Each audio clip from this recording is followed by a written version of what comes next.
much. Wow. Hey, folks, look at this crowd here today. The energy, the momentum, the enthusiasm. I love it. Thank you so much. Oh, God, you make me so proud. First off, I'd like to show our appreciation and thanks to our phenomenal speakers here today. Let's thank them again, please.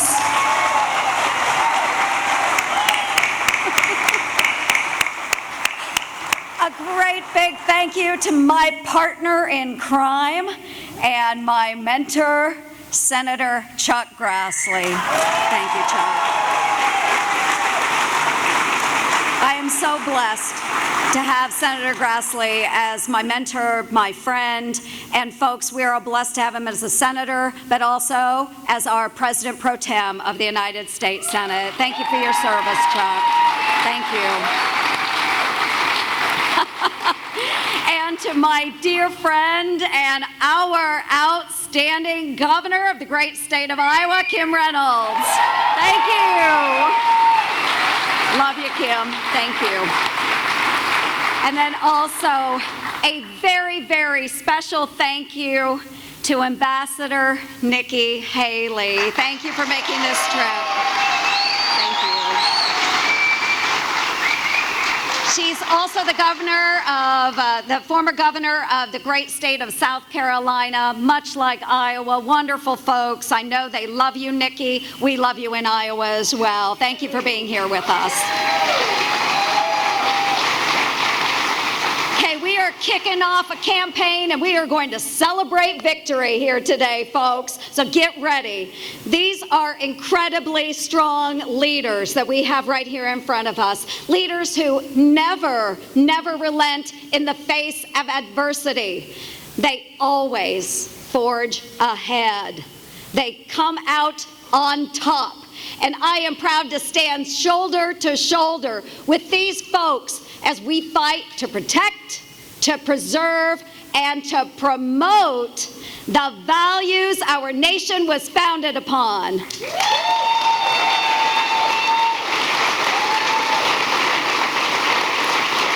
So many of you know that Roast and Ride always starts with a motorcycle ride to honor our veterans and our patriots.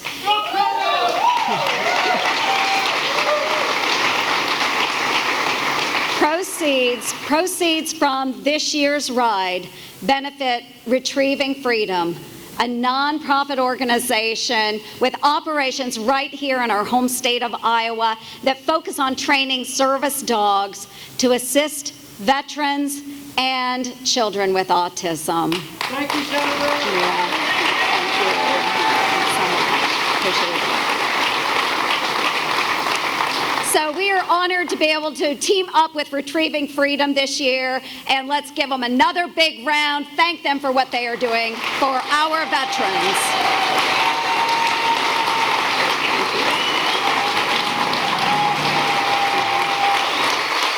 Thank you to them. Thank you so much. Thank you. And I'd also like all of our veterans that are out there today, wave your cap, wave your hand, because I want to thank all of you for what you have done.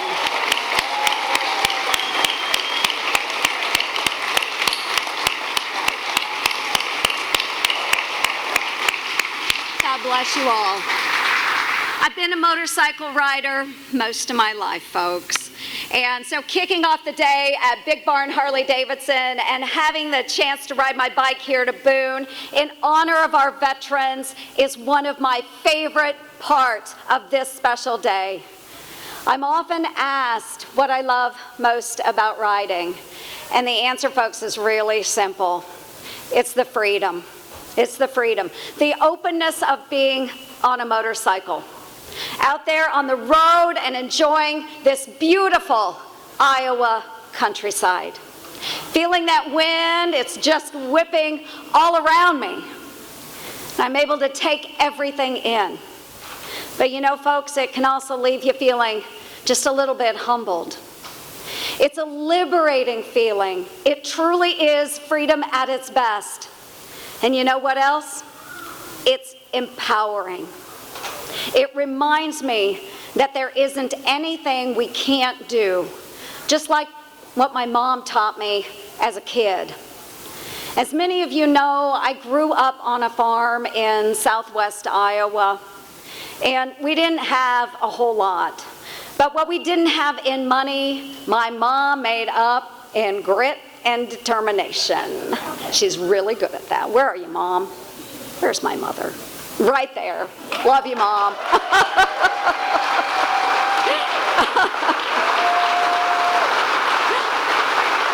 My mother, with 3 rowdy kids.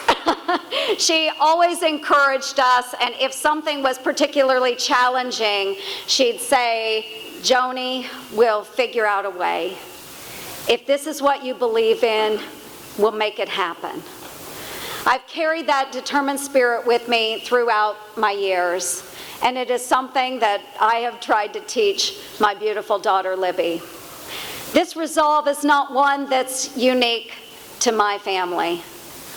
It's a way of life for all of us that call Iowa home. So, thank you.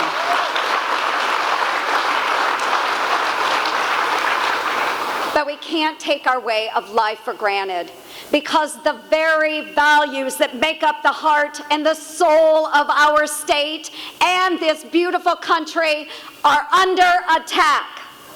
All across Iowa, liberal Democrats running for president. Almost two dozen? Are we up to 2 dozen now? Really?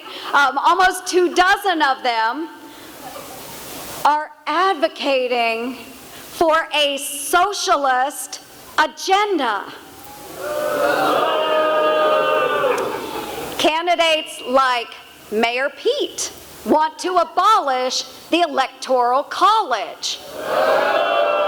I think Jeff had a few strong opinions about that.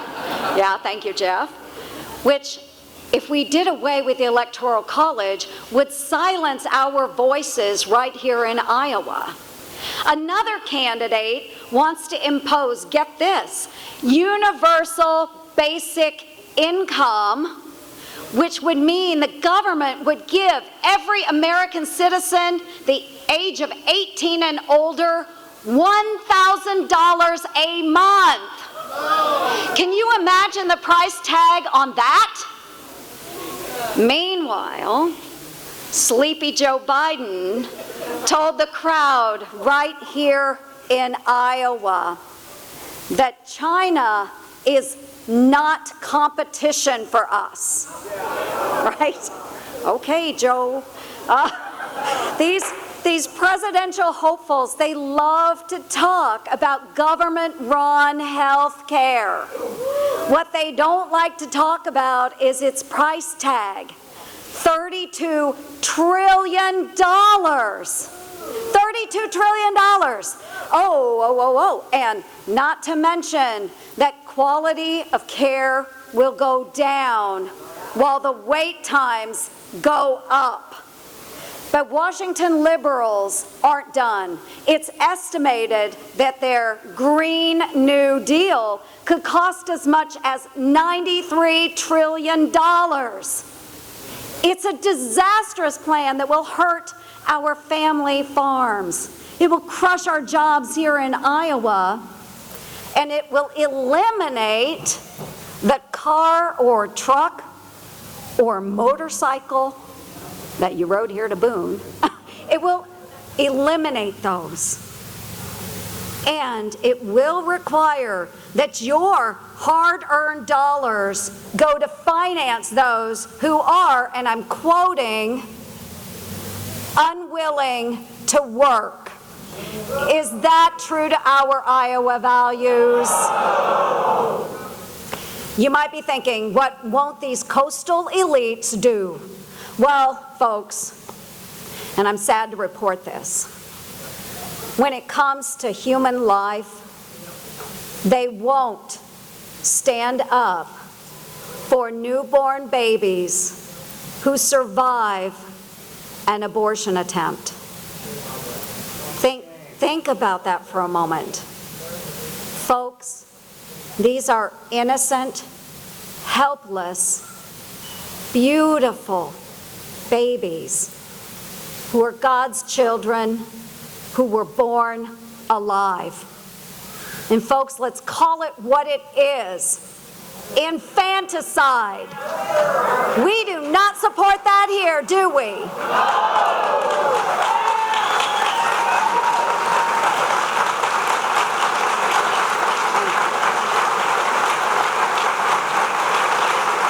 That's right.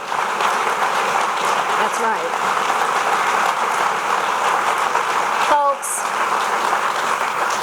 you can't make this stuff up. It is absolutely disgusting. But make no mistake, the forces of the radical socialist left are on the march all across our state and across our nation. We must do our part to defeat them. So thank you. So folks, I'm asking all of you, can I count on your help to stop them? That's right. I knew you would. Because folks, I need all the help I can get. And our freedoms are quite literally under attack. Because the radical left will stop at nothing until socialism has spread from coast to coast. And because, folks, we all know that there is a better way. And that is why I am so proud to announce to all of you today my campaign to return to the United States Senate.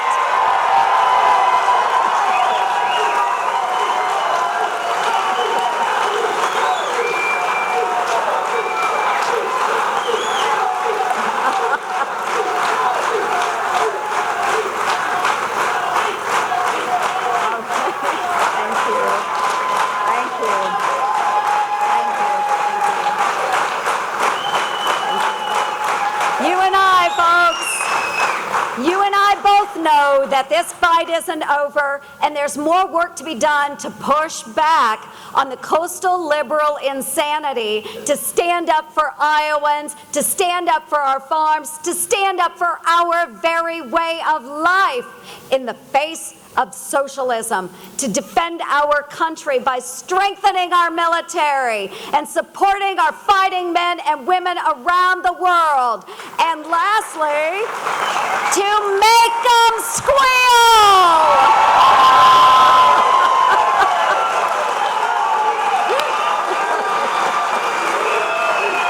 That's right. That's right. Thank you.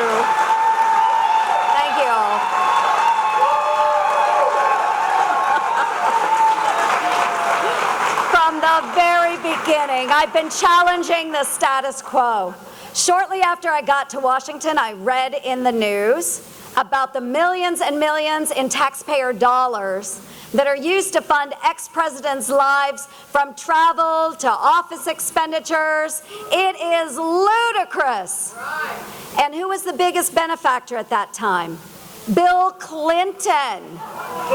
Bill Clinton. The same family who claimed they were dead broke after leaving the White House, only to benefit from taxpayer dollars to the tune of about $21 million for years and years since. Is anyone surprised? Folks, in today's world where past presidents are getting Netflix deals and podcast deals and major speaking fees, I hardly think that it makes sense for taxpayers to have to finance their lives. So I introduced a bill that would slash many of these perks while leaving in place certain protections like the security provisions. It passed the House, folks. Woo! It passed the Senate. We had support from both Democrats and Republicans.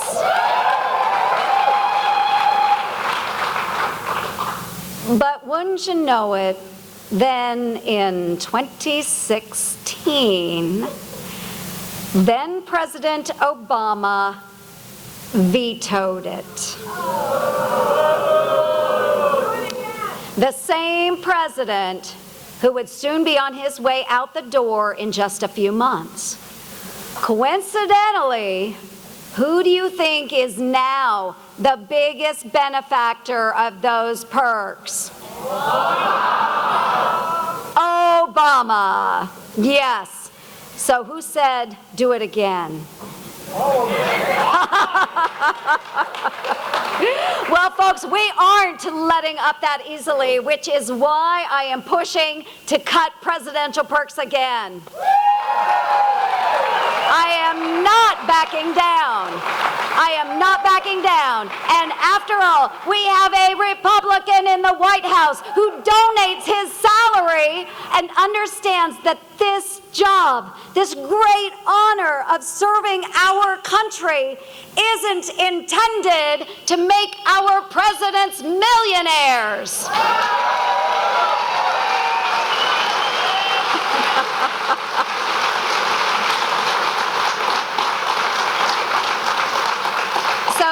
Shortly after I read about these presidential perks, I also learned that members of Congress were able to receive a tax break for their living expenses in the Washington, D.C. area. I looked into this and I thought, you know, this is a tax break or a perk that lawmakers have long enjoyed, but many regular people don't get it. That's unfair and it needs to go. So what did I do? I put forward a bill to cut those perks too. And now I can tell you, my idea was not all that popular with some of my colleagues in Congress. So let's just say, folks, I did start hearing from some of them, and it was more like complaints, not really cheering. That's right. And while there are a lot of great, hardworking folks in Washington, I didn't go there to be liked. I went there to make them squeal. So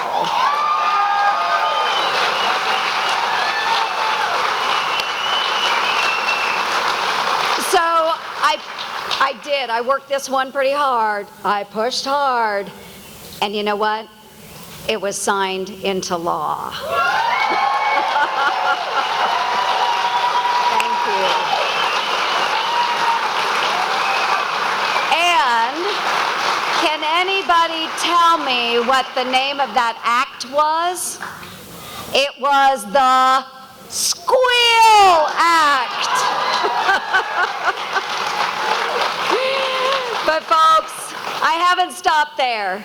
I have kept the Department of Defense accountable and demanded they produce an audit, the first one ever. I have pushed to withhold Congress's pay until we pass a budget.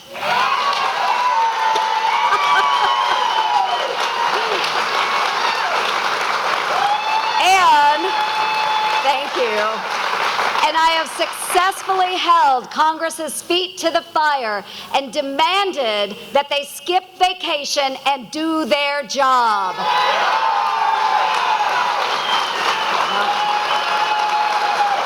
Because, folks,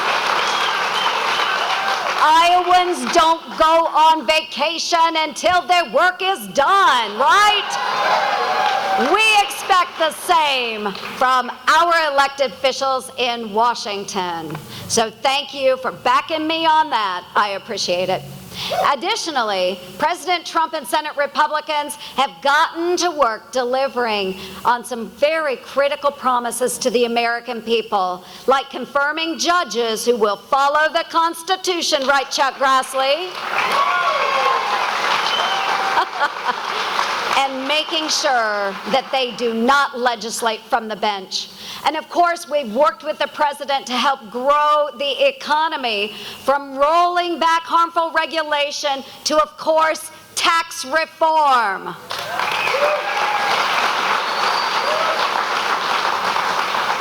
The economy continues to strengthen, and in April, unemployment fell to its lowest point since 1969.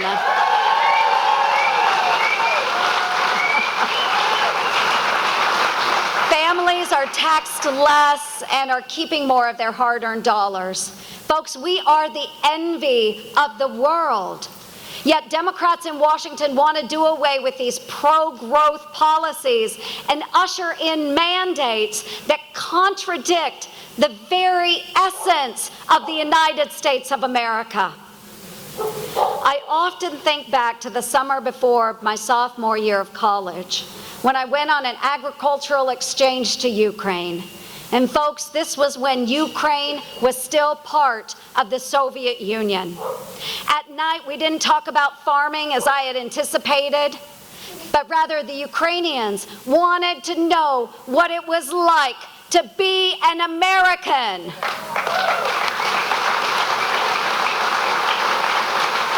They wanted to know what it was like to live in a country where you are free. I saw firsthand what it was like to live without freedom. And I decided then and there to dedicate my life to protecting our freedom. So when I got home, I joined the Army Reserve Officer Training Corps. And for more than 23 years, I had the privilege of serving our great nation while working alongside of our country's finest soldiers.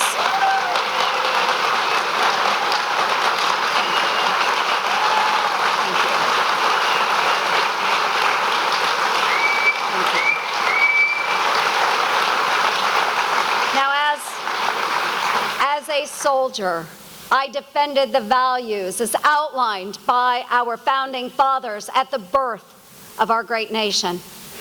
When politicians talk about boots on the ground, I know what that means because it was my boots and the boots of my soldiers in a combat zone. I understand the threats we face and have the judgment and the know-how to keep America safe and strong.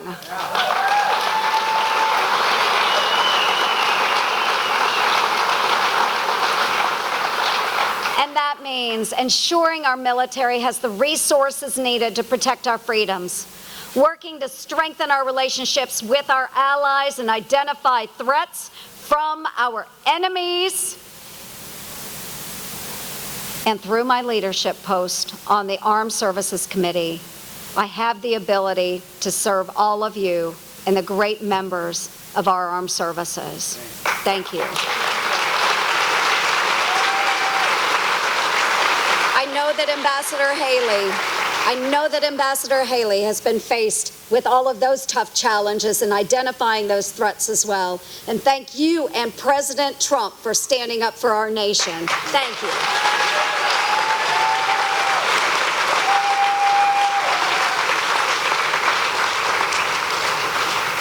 I know it is so important, and this president has made it known, that we need to continue to advocate for increased border security to keep our Iowa communities and the rest of the United States safe from harm.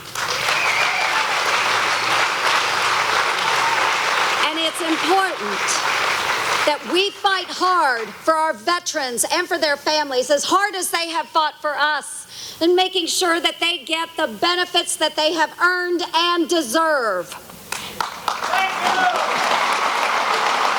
Thank you. Thank you. And as the first female combat veteran to serve in the United States Senate, I've made combating sexual assault a priority, particularly in our military.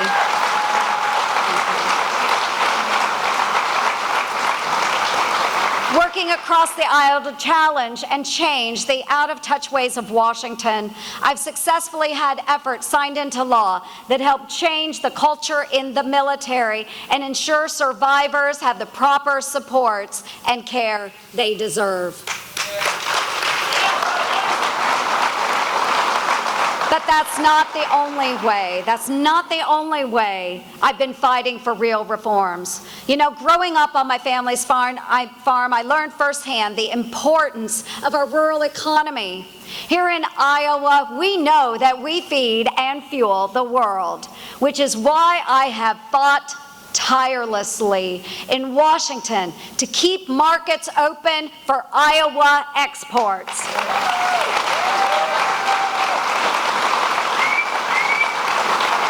In addition to my efforts to ensure a level playing field for our farmers when it comes to trade, I've also successfully fought to eliminate Obama's WOTUS rule, which would have regulated 97% of Iowa's land. And it was bad, folks. And when some in Washington tried to do away with the renewable fuel standard, I defended it and succeeded in my efforts to secure E15 year-round, which will help our farmers, and it lowers the price at the pump. It's good for us all. And I'm also working to identify solutions for affordable, quality health care for Iowans. And if we have been able to provide greater, more immediate access to mental health care for rural areas through my efforts to utilize telehealth. Yeah, thank you.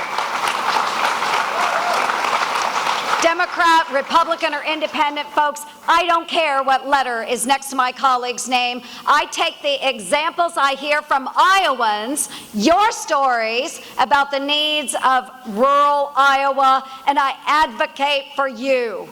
You know, folks, some of the senators in Washington will ask me why I follow Chuck Grassley and do that 99 county tour every year. They say, Joni, forget that 99 county tour. It takes too much time. Well, heck, folks, some of them won't even meet with their constituents when they are visiting Washington, D.C. And therein lies the problem. That disconnect between the constituent and their public servant. How can you push for the needs of the communities in your state when you don't travel across your state and hear straight from those folks? It's that Washington knows best mentality. But you know, you and I know that Iowans know what is best for Iowa.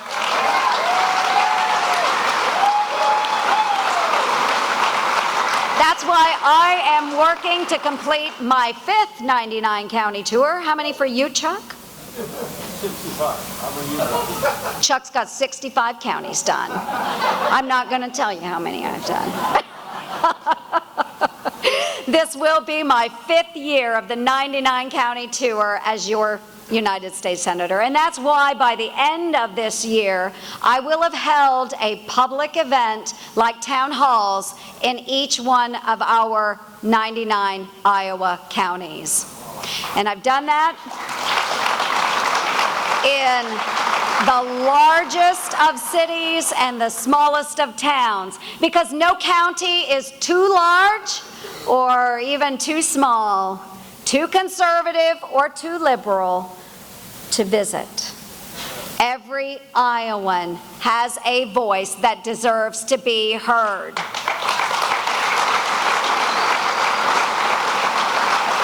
And folks, you know this, I'm not going to sugarcoat it. These are some highly political times, right? During these difficult times, though, I often find myself repeating Psalm 121. I lift my eyes to the hills. Where does my help come from? My help comes from our Lord, the creator of heaven and earth. Amen.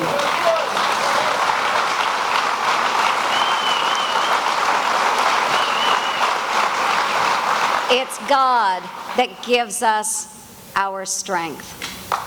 During the toughest of times and the darkest of times. And it's then that I find the clarity and the resolve and the know-how to push past the partisan noise. And folks, while I'm Iowa nice, I am not afraid to fight.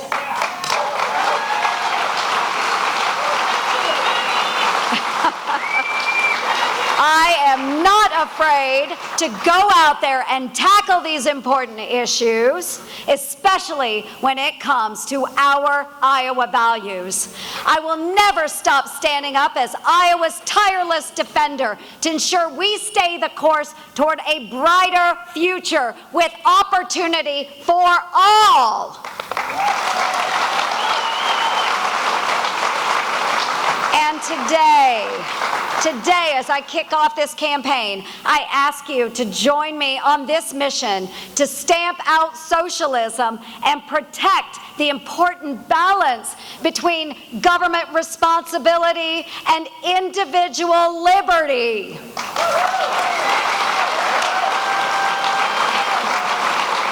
Because it is that liberty that makes our democracy the greatest nation mankind has ever known.